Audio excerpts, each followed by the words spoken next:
Hey sportsmen, we've got the 1st of September today. We got brand new fishing reports. We're going into the fall season. 5 great reports. We're gonna start out talking about river fishing. Not really any specific area, but river fishing, whether it's the Betsy River, the Manistee River, the Pere Marquette River, or down south a little bit more, the Kalamazoo and the Muskegon River. These rivers are all gonna be super hot coming up in the next week to 2 week period of time.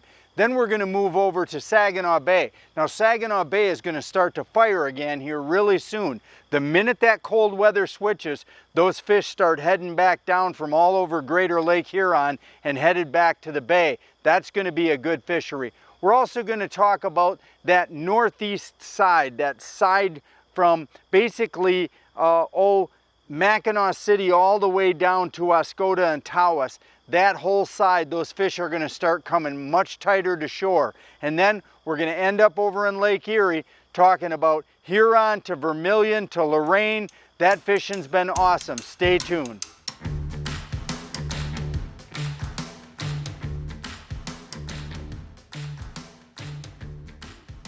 So our first report of the day is just river fishing in general. You know, and when we don't really have a specific hot spot, but everything is hot, that's when we talk about this type of a style fishing. So what we're talking about is pierhead fishing right into the mouths of rivers and chasing those big kings as they stage out in front. Now, I was just out this past Sunday in Ludington, bagged 4 over 20 in a short evening trip with my buddy Eric Long from over on the other side of the state. So how did we do it? We were out of the port of Ludington and we were pulling high divers and lead, 3, 5, and 7 colors of lead with Dreamweaver body baits, basically our captain's choice, and they were in the double glows with either the splash blue, splash green tops or green ladder blacks, but the glows in the evening is the ticket for body baits. So we were running them on 3 colors of lead, 5 colors of lead, 7 colors of lead,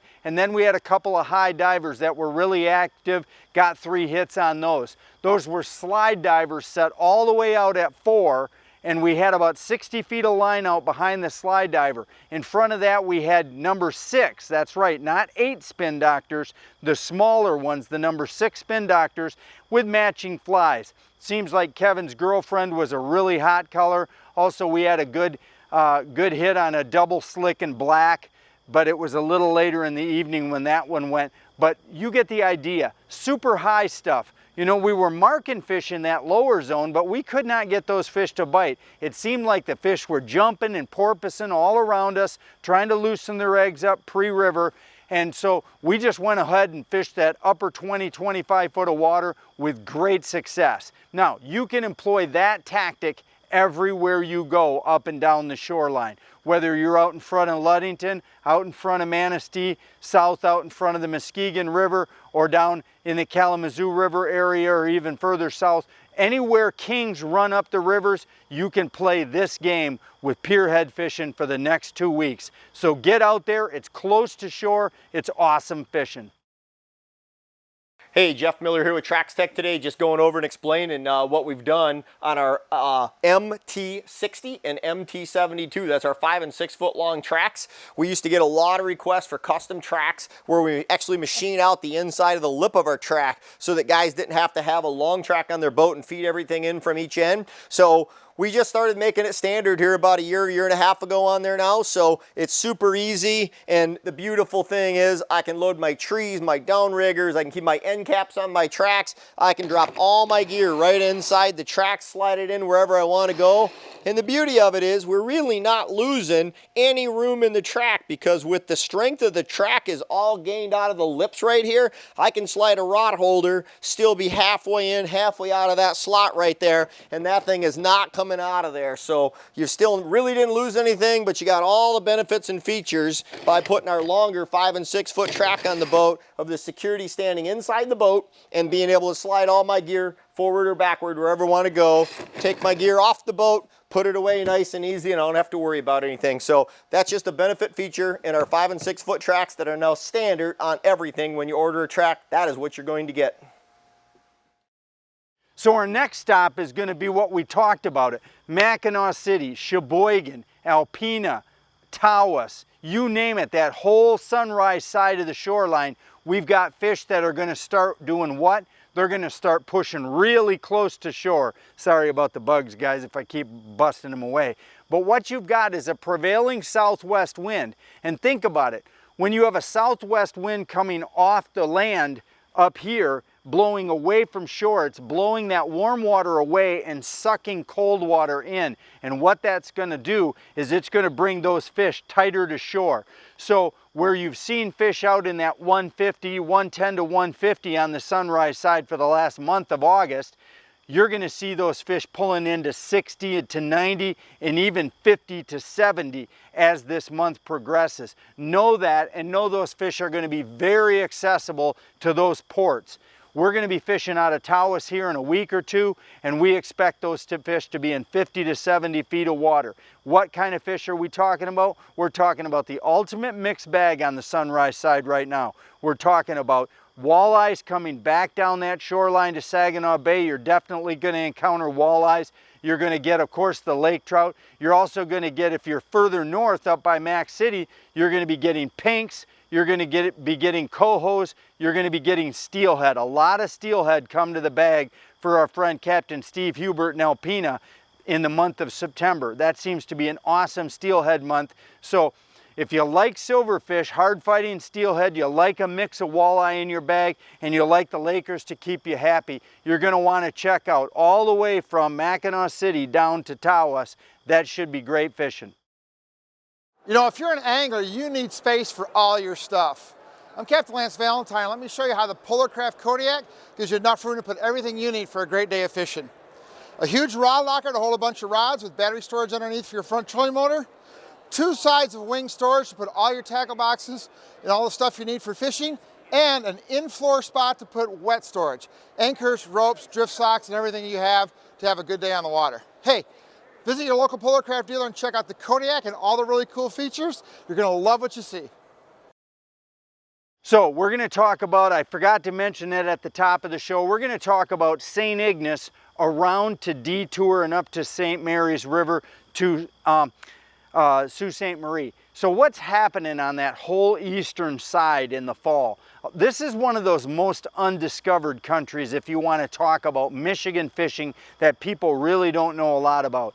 You're going to have that same circumstance that we see on the Sunrise side happen on that eastern shore. You're going to have fish coming much tighter to shore. You're also going to have jiggable kings right there by St. Ignace on the back side of the point. You're going to have Lakers out in front of the airport. You're going to slide up a little bit north closer to the Lachino Islands or Hessel, and you're going to start to encounter awesome perch fishing and northern pike fishing in and around the islands and the cuts as you go north on that east shore. If you base yourself out of St. Ignace, that's a great spot to be able to take advantage of all of that. And if you get a really calm spot of wind for a day or two, you can always go out under the bridge and get the scenery of a lifetime, which is catching fish right under the Mackinac Bridge. Now, as you swing around that corner and you head up into the St. Mary's River, into the Detour Pass area and all the way up, that is where right now it is go time for pink salmon.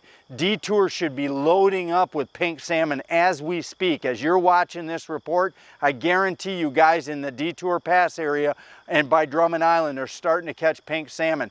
Those are going to run all the way up the river and end up at the rapids up at Sault Ste. Marie. That's where they were planted and that's where their life started. That's where it's going to end. And when those fish get up there, they are extremely catchable. There is tens of thousands of fish jamming into the river. So for the next 2 to 3 weeks, it's going to be pink salmon time from Drummond Island up to Sault Ste. Marie. Now, we'll talk a little bit later because we're going to talk about an undiscovered thing that a lot of people don't know about that St. Mary's River in October and November, so stay tuned for some great walleye reports coming from there.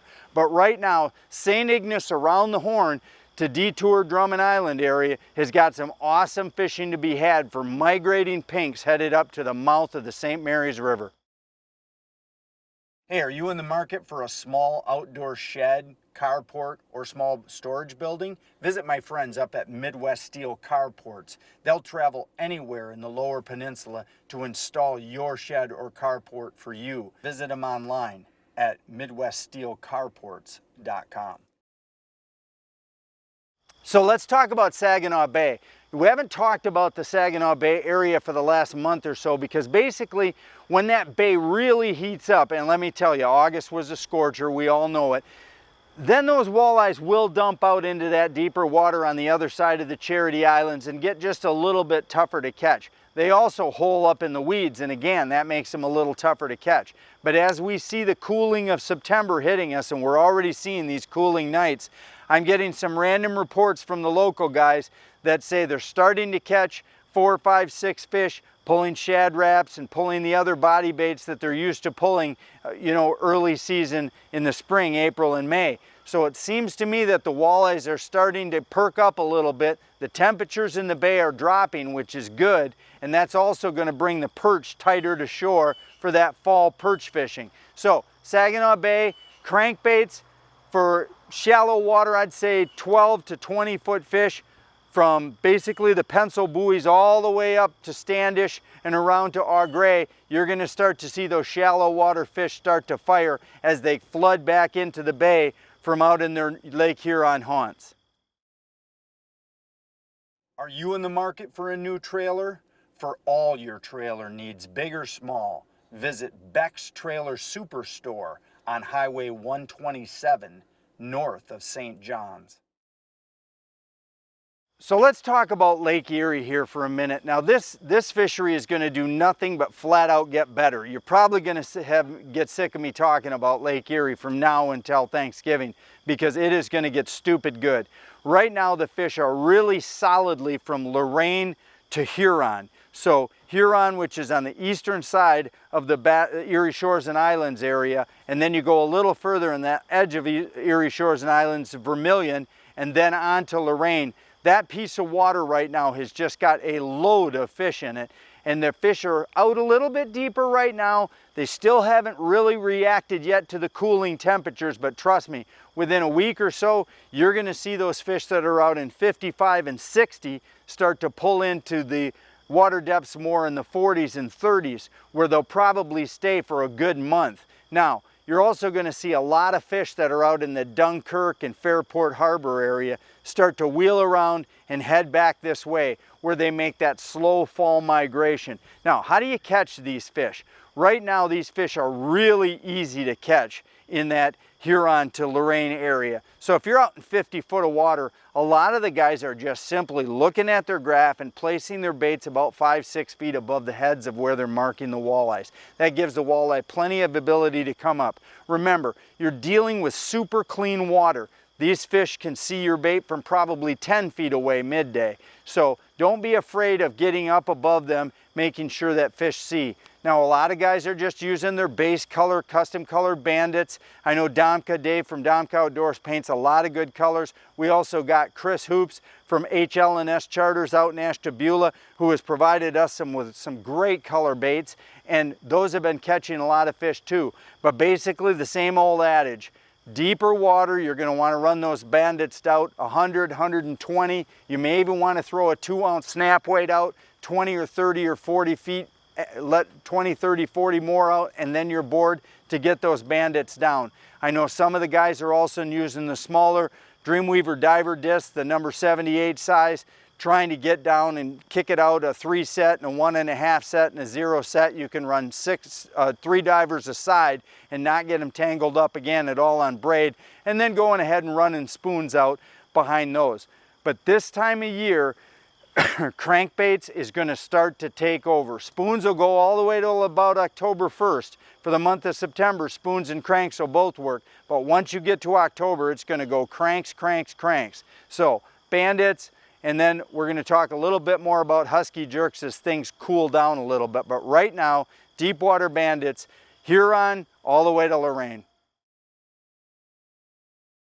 So thanks for joining us. You know, I covered a lot of water right now, and one of the reasons at this time of year you'll hear me try to be a little bit non-specific and more talking to you about patterns is because so much stuff is happening right now, and anything connected to the Great Lakes, when you have a temperature season change, that whole side, the Huron and the Michigan side, will go into a switch morph mood. So stay with me. Once we get locked in on more specific patterns in a week or two, we'll lock back in on certain communities and certain presentations. But right now, the fishing, to be honest with you, is great all over the place as long as you understand where those fish are going, from deep towards shallow, and that they're starting to set up for that fall pattern run.